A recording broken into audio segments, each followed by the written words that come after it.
అందుకని మీరు అంత ఇన్కన్సిస్టెన్సీ మీకు కనిపిస్తుంది దాంట్లో. మీ పార్ట్లో అంటే ఇక్కడ మీరు అన్నారు ఇందాక లోకేష్ ఆ స్థాయి సమస్య, కానీ ఇప్పుడు అదే లోకేష్ మీరు చెప్పినటువంటిది కానీ తన బొమ్మ పెద్దది చేసి పవన్ కళ్యాణ్ బొమ్మను చిన్నది చేయగలిగారు.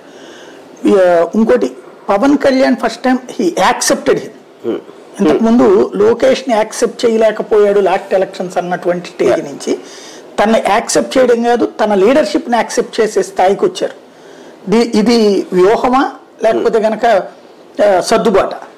ఇప్పుడు ఇది వ్యూహం అని ఆ పక్కన నారాయణ మనోహర్ లాంటి వాడు ఏమో చెప్పి ఉండొచ్చు, అంటే తనని ఫుల్ చేయటానికి నేను అనుకుంటున్నా. ఇప్పుడు నేను మిమ్మల్ని కన్విన్స్ చేయాలి అంటే మీకున్న ఈగోలు మిగతా అన్ని తీసుకుని ఇది మనకి లాంగ్ టర్మ్లో బెనిఫిట్ అవుతుంది బాబు, ఇది మన వ్యూహం, ఇప్పుడు మనం తగ్గామని కాదు, ఇప్పుడు కేవలం టెంపరీగా మనం ఇస్తున్నాం, దాని తర్వాత మనం పైకి ఎక్కచ్చు అని చెప్తే అప్పుడు మీకున్న పరిస్థితుల్లో వేరే చాయిస్ లేనప్పుడు మీరు ఒప్పుకుంటారు. ఇప్పుడు ఏం చెప్పచ్చు, ఇదే యువగళం అనే దాని అది మొత్తం లోకేష్ చేశారు.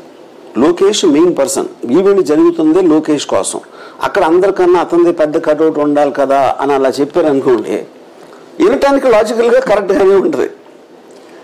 కానీ మెయిన్ వ్యూహం ఏంటి, లోకేష్ కన్నా పవన్ కళ్యాణ్ తక్కువ అని చెప్పటం. ఆప్టిక్ అనేది నాకు అలా వచ్చింది, అది అందరికీ అలాగే వచ్చింది.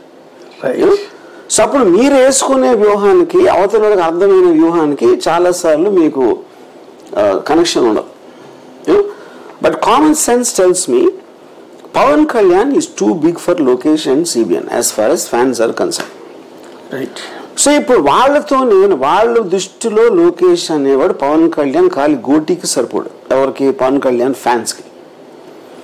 మీరు అప్పుడు వాళ్ళ ముందు తను తక్కువ చేసుకుని అక్కడికి వెళ్ళి లోకేష్ని పొగిడి ఇవన్నీ చేస్తే సీఎం క్యాండిడేట్ మా ఫాదర్ ఉంటారు అని ఆయన చెప్పేసి ఇలాంటివన్నీ జరిగినప్పుడు చంద్రబాబు నాయుడు గారు ఎన్టీ రామారావుని వెన్నుపోటు పొడిచిన దానికన్నా దారుణంగా పవన్ కళ్యాణ్ జనసేనకి వెన్నుపోటు పొడిచాడు.